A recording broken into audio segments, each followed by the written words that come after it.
Kita ke kasus lainnya, pemirsa. Kejaksaan Agung melimpahkan berkas perkara kasus korupsi timah yang merugikan negara sebesar 300 triliun rupiah ke Kejaksaan Negeri Jakarta Selatan. Dua tersangka yang dilimpahkan yakni Tamron Tamsil serta Ahmad Albani. Penyidik Jaksa Agung Muda Tindak Pidana Khusus Jampitsus Kejagung melimpahkan perkara dugaan korupsi pengelolaan tata niaga timah ke Jaksa Penuntut Umum Kejaksaan Negeri Jakarta Selatan. Kepala Pusat Penerangan Hukum Kejagung, Ketut Subedana menyebut ini merupakan pelimpahan perkara tahap 2, yakni tersangka dan barang bukti. Dalam kasus yang merugikan negara sebesar 300 triliun rupiah ini, sebanyak 22 orang telah ditetapkan sebagai tersangka, termasuk suami Sandra Dewi, Harvey Muiz. Adapun tersangka yang sudah diserahkan ke penuntut umum terdiri dari dua tersangka. Yang pertama adalah tersangka atas nama inisial T alias A alias AN selaku beneficiary owner dari CV VIP.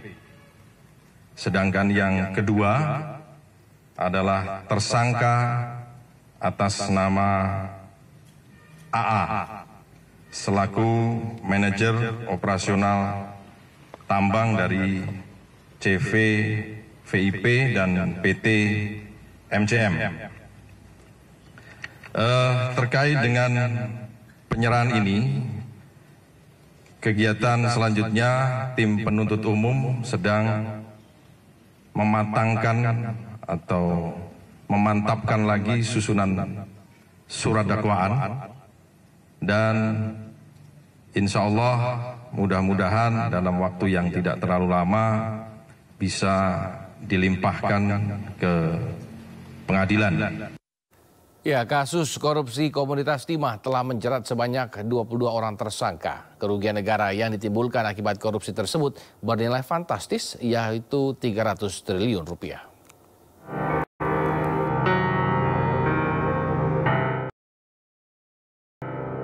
Kasus korupsi tata niaga komoditas timah menjadi perhatian publik. Tak hanya melibatkan nama-nama yang dikenal sebagai publik figur, namun yang mencengangkan adalah nilai korupsinya yang merugikan negara hingga 300 triliun rupiah. Hingga kini Kejaksaan Agung telah menjerat 22 orang tersangka, termasuk Crazy Rich Helena Lim dan suami publik figur Sandra Dewi, Harvey Muiz.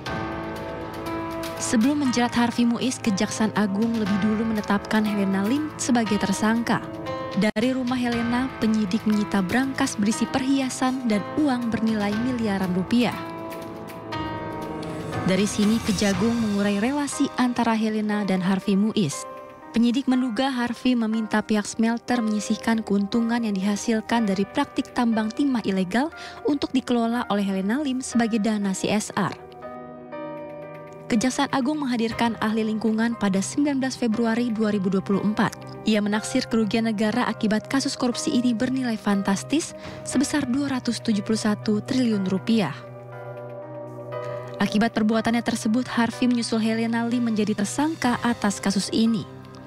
Suami Sandra Dewi ini dijerat pasal 2 ayat 1 dan 3, junto pasal 18 Undang-Undang Tipikor dan pasal 55 ke 1 KUHP dengan ancaman maksimal seumur hidup.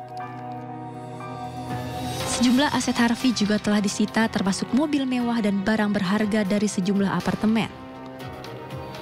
Selain itu, istri Harvey, Sandra Dewi, juga beberapa kali diperiksa terkait asal-usul aset dan dugaan TPPU yang menjerat suaminya. Dari Jakarta, tim liputan iNews melaporkan.